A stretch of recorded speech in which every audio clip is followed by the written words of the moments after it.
It's a sun mist nectarine tree. And when I bought this tree, I bought this a second tree because I wanted two. I always buy two of everything in case one dies off. And it happens to be, of course, a peach tree.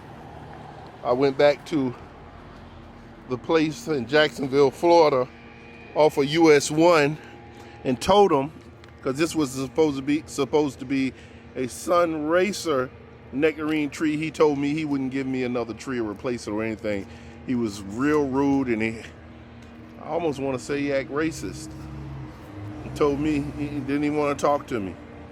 And so it ended up being, of course, as you can see, peaches everywhere. It's not a nectarine tree. So you have to be very careful when you're buying fruit trees as small baby trees, because you can't tell many of them from the foliage apart. As you can see, it looks pretty much the same as a peach tree. So how I defeat all of that, and you see a lot of these beautiful trees around here in my yard, let me show you exactly what I do. I find a good spot on the tree that I want to cut.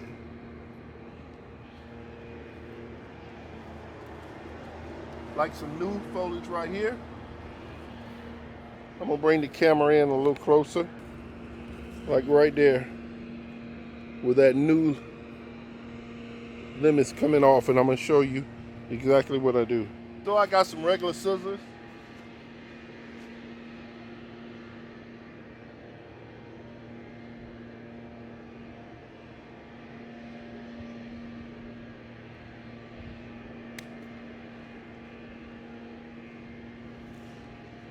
Here's a nice cutting. This is my work table. And here's a product that I use. It's called Take Root.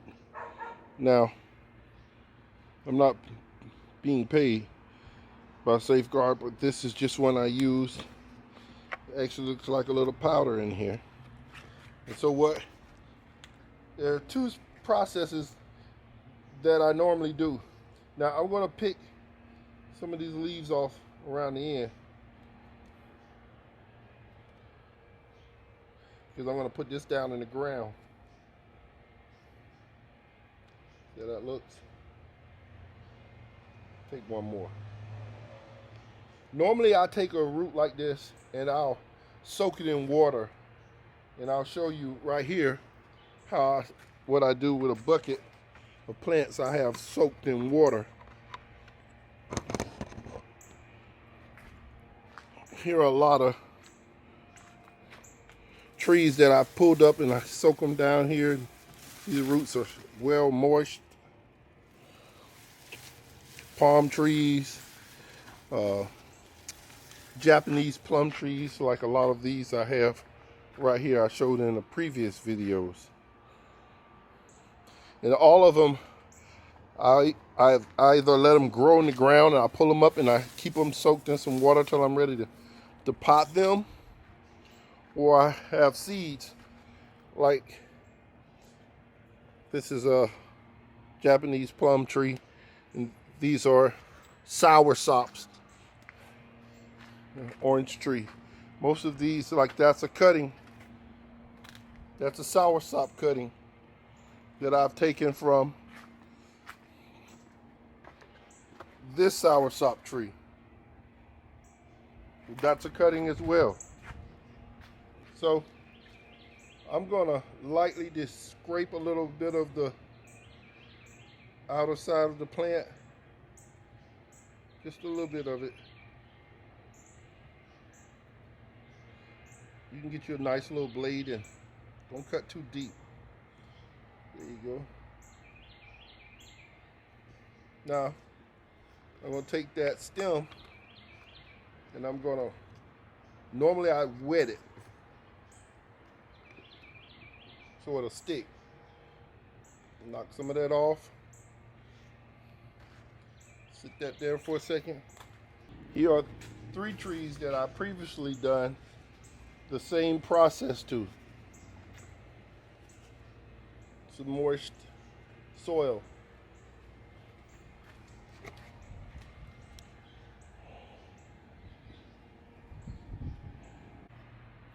As you can see, I have a rabbit cage here. And down here, what you'll see on the ground is my fertilizer, some compost soil, and I'm going to pick up some of the rabbit droppings and place into my pottery.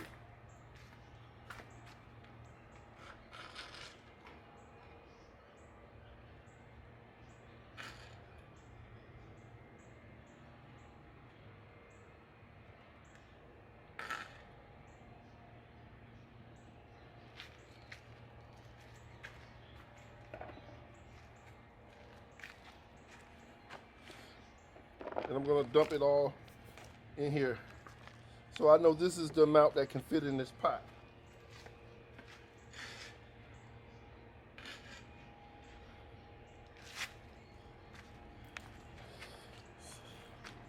So you can see here, I have my rabbit droppings mixed into my compost soil.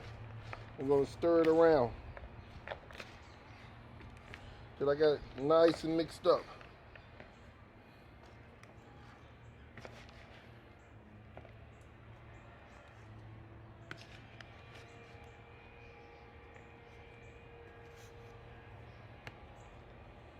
I need to replace that.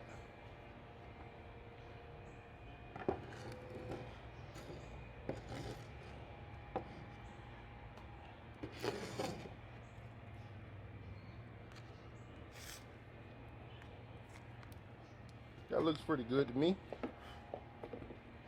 So now, the next step is I'm going to take my cutting that I have this take root rooting hormone, and I'm going to push it right down there deep into the hole.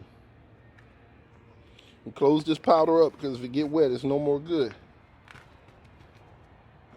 Make sure it's stiff in a nice spot.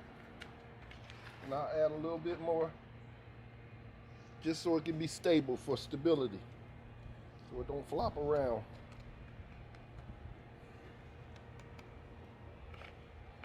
For some reason, I like putting this rabbit dropping in my flowers. It just makes them take off. I have flowers like this that look like they're 2 and 3 years old. And if you want, you can add a few drops of some fertilizer mixed with some leaves that I normally have crunched up right on the top of it. Just a little bit. And I'm going to take these and put these in a sunny but shaded spot.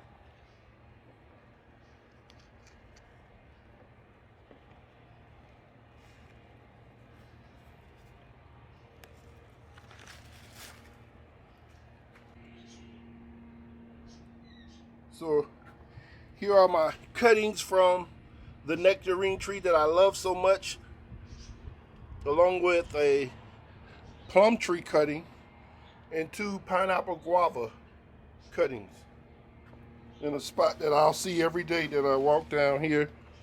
In my last process,